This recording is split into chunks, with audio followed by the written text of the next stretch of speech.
আসসালামু আলাইকুম রহমতুল্লাহ বরকাতু। প্রিয় দেশবাসী, কেমন আছেন? আশা করি ভালোই আছেন। তো আমি আলহামদুলিল্লাহ ভালো। আমার গলাটা একটু বসে গেছে তাই। তো ফাইনালি ফজর নামাজ পড়ে ওই যে দেখতে পাচ্ছেন আমাদের এখানে মসজিদ থেকে নামাজ পড়ে তো এই সূরা ইয়াসিন পড়তে পড়তে দেখে আসলাম। আর এটা হচ্ছে আমাদের ঈদগাহ মাঠ। এই যে দেখেন আমাদের ঈদগাহ মাঠের কি অবস্থা দেখেন।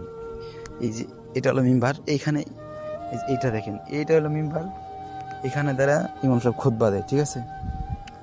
আর এই যে দেখেন এটা হলো ঈদগাহ মাঠ। আচ্ছা, আপনারা বলেন এই বর্তমান যুগে এই যে এইরকম একটা সিস্টেম, আমরা এই ঈদগাহ বছরে দুইখানে, যেখানে বছরে দুইবার ঈদ হয়, মুসলমানদের জন্য সবচেয়ে বড় একটা খুশির দিন। তো ওই নামাজটা আমাদের এইখানে পড়তে হয়। তো এই যে দেখেন এটা আমাদের মানে কেমন, মানে এটা আমাদের নামাজ পড়ে মানে কেমন, এটা মানে আপনারা বলেন। আমার কাছে খুব খারাপ লাগেছে। অন্য অন্য ঈদগাহ মাঠ, অন্য অন্য জায়গায় দেখছি যে ওদের ঈদগাহ মাঠ মাশাআল্লাহ অনেক সুন্দর, চারিদিকে দেওয়াল বাউন্ডারি থাকে। তো ওইখানে আমার নামাজ পড়তে আলাদা একটা মনের ভিতরে শান্তি লাগে। তা আমাদের এখানে ব্যাপারটা দেখেন, এই একটা ছোট্ট একটা, তাও এরা মনে করেন যে নিচে কিছু নাই, দুইটা পাট্টা এটা তোলা দিয়ে যদি বুকে পোল্ট্রি দিলে ভরে দেবো, ঠিক আছে। তো এইগুলো আমাদের হালত, আমাদের মৌসুম অঞ্চলের মানে এইগুলো হালত, ঠিক আছে।